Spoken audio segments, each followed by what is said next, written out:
All right. Good morning. All right. So, it's graduation season, and many of us know of someone graduating like myself and are celebrating their accomplishments. For me, graduation has been a kind of shock. With the realization of the world and everything that comes with it, it's kind of scary. College, work life, car insurance, taxes, even finding a dorm roommate.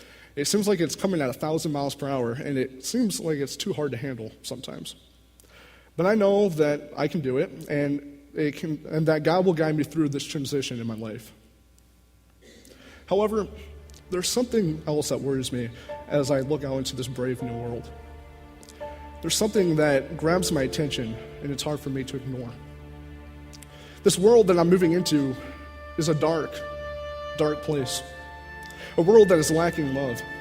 Almost every week now, there's a clip on the news of a bombing or a shooting in the world caused by a terrorist. Where is the love? We live in a world where people are defined by their Facebook pages. We live in a world where your morals are defined by an R or a D beside your name. Politics gets more attention than starving children in Africa. I see frustration on people's faces. The riots and the protests throughout the country have now become commonplace. Where is the love? I see people falling, looking for satisfaction in all kinds of places. Our satisfaction, more often than not, comes from materialistic things. Money, internet, social media, relationships, where we work, and so on. We live in a world where people have lost hope. Depression is running rampant in our schools. Suicide is wreaking havoc in our communities, and drugs, especially heroin, has become a family killer. Where is the love? Many people have come up with their own picture of love over their lives, with many of us coming up with the conclusion that love can hurt us, that love can leave us feeling empty, even maybe that love can sometimes fail us. But Romans 13:10 says, love does not harm its neighbor. So love does everything in the law that the law requires. The reason so many of us get fooled with this false narrative that love can harm us and leave us feeling empty is because we fall in love with the things of this world. 1 John 2:15 says, do not love the world or anything in the world. If anyone loves the world, love for the Father is not in them. So where's the love? Love, true, authentic love, has become a relic in our day and age. Everyone is looking for it, but no one can seem to find it. We are all thirsty for the same thing, authentic, unconditional love. So where do we find it? Where do we find this love that we're all looking for? Church. We look towards God. If we want to find love, we need to go after God. God is love. He's the starting block of everything. 1 John 4:8 says, whoever does not love God does not know God, because God is love. God is love. It's a beautiful thought if you really think about it, that our God is made up of a substance that drives hearts to do good. Love, a feeling that we all desire, but yet also an act, something that we can express every day in our lives. Now, so many times in our lives, we come up with our own definition, our own perception of what love is supposed to look like. But if God is love, then God must also be the definition of love. Love is so much more than a feeling or an emotion.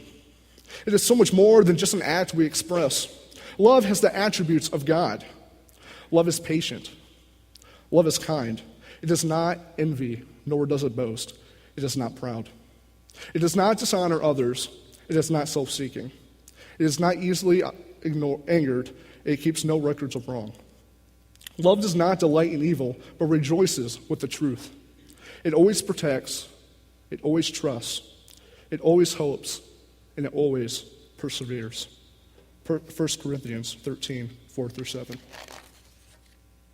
These attributes are what make up God. These qualities are what so many in our world are lacking, what so many are looking for, what we as a people are looking for. God's love will never fail us. because he always protects. God's love will never fail us because he does not dishonor others. God's love will not turn away from us, for he keeps no records of wrong. He does not delight in evil, but rejoices with the truth. Unlike our own vision of love, his is not fake. It will always satisfy us. His love is authentic, an authentic love, an unconditional love for you. This kind of love is what's missing in our world. This kind of love is what the world is looking for. This is the kind of love that the world is looking for in us. We, as God's children, must show this authentic love to the people around us, just as he shows it to us. We must put this love into action. 1 John 3:18, dear children, don't just talk about love. Put your love into action, and then it will truly be love. This world is turning very, very dark. But through all this darkness, Jesus calls us to be the light. You are the light of the world. A city on a hill can't be hidden.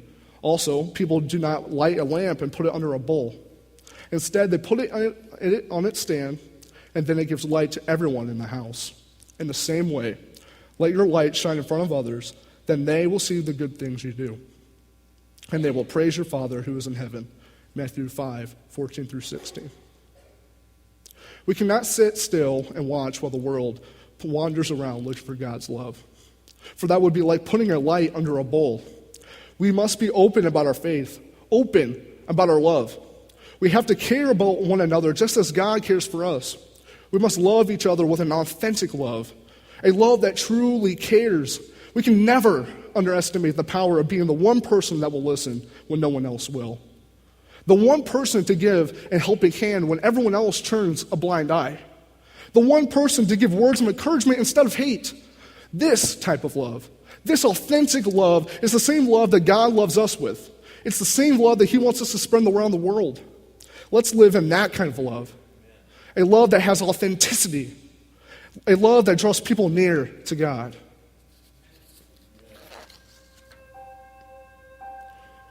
So as we leave church today, as we head back into our busy lives, as us graduates move on into our jobs and college, as kids move into summer break, let us remember. Let us remember what it truly means to love, what it truly means to care. Let's stretch out an open hand and invite people along for a ride, a journey that leaves people changed. Let's remember that the world is only as dark as we allow it to be. The same power that raised Jesus from the grave is the same power inside of us that leads us to change the world. Most importantly, let us remember that God is love and that we as his children of God are to spread this authentic love to the ends of the earth.